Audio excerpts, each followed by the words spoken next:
నా పేరు కంటిపూడి వెంకటేశ్వరరావు అండి. సెంచీ క్లబ్లో యాక్టివ్ మెంబర్ని. ప్రపంచంలో అమ్మ అనేది తీయనిది.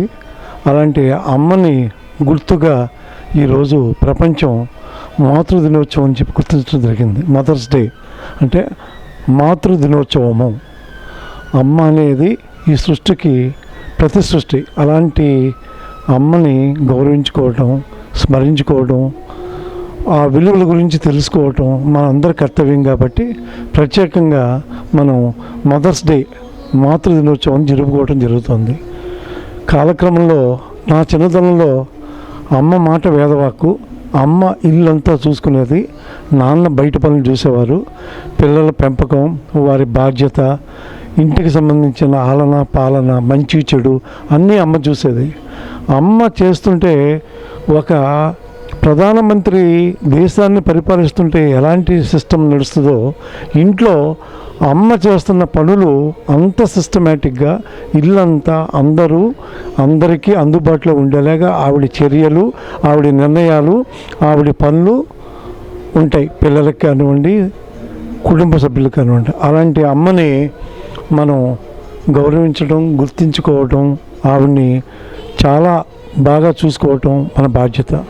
ఈవేళ మనం అందరం ఇలా మాట్లాడుతున్నాం, నిలబడి ఈ భవిష్యత్తులో ఇంత బాగా ఎదిగి 10 మందికి ఉపయోగపడే పనులు చేయగలుగుతున్నాం అంటే అమ్మ ఇచ్చిన తర్ఫీదు. అలాంటి అమ్మని మనం గౌరవించుకోవాలి. మనం పెద్దవాళ్ళు అయిన తర్వాత అమ్మని జాగ్రత్తగా చూసుకోవాలి. ఇవాళ దురదృష్టవశాత్తు ఓల్డ్ ఏజ్ హోమ్లో అమ్మని పెట్టడం జరుగుతుంది. చాలా దురదృష్టం అండి. ఒక విధంగా కనీసం విదేశాల్లో ఉన్న ఆ బిడ్డలకి ఈ ఓల్డ్ ఏజ్ హోమ్ అనేది ఒక ఆసరా. దానికి నేను ఒప్పుకుంటాను.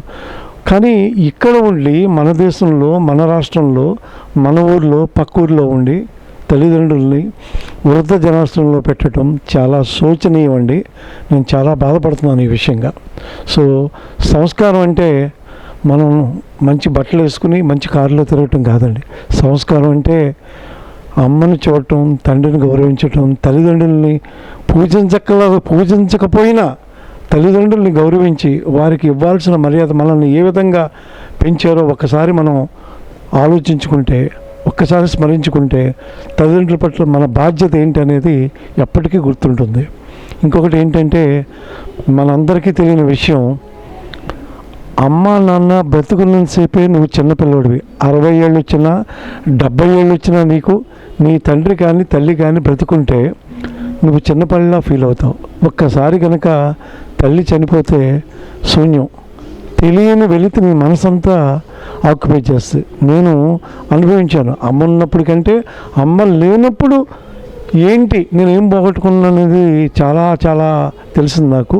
అందుకని దయచేసి మీ చిన్నపిల్లల ఏజ్ అనేది మీ అమ్మ బ్రతుకున్నంతసేపే. నువ్వు ఆ స్థానంలోకి వెళ్తావు. నీ పిల్లలు, నీ పిల్లలు, నీ బిడ్డలు, నీ మనవాళ్ళు, మనవరాళ్ళు, నీ బాధ్యత అన్నీ కూడా వస్తాయి.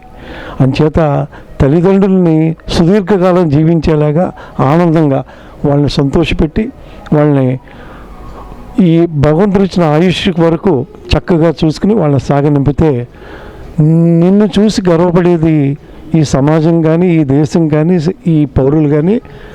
నీ తల్లిదండ్రుల్ని బాగా చూసుకున్నప్పుడు, నీ అమ్మను నువ్వు చక్కగా కాపాడి చూసుకున్నప్పుడు ఆ అందం, ఆనందం అది సమాజానికి శ్రేయస్కరం. కాలక్రమంలో మార్పులు, టెక్నాలజీ ఇంప్రూవ్మెంటు, సెల్ ఫోన్స్, ఈ సిస్టంలో ఏమైందంటే, చిన్నప్పుడు మేము అమ్మ చెప్పింది తప్ప రెండో మాట తెలియదు. స్కూల్కి వెళ్ళాలంటే అమ్మ చెప్తే, చదువుకోవాలంటే ఇలా బాగా చదువుకోవాలంటే అమ్మ చెప్పింది కాబట్టి చదువుకోవాలి. ఇది తప్పు చేయకూడదు, అమ్మ చెప్పింది కాబట్టి చేయకూడదు. ప్రతిదానికి అమ్మ అమ్మ అమ్మ అనేదే అప్పుడు మనకు కనపడేది కంటి ముందు.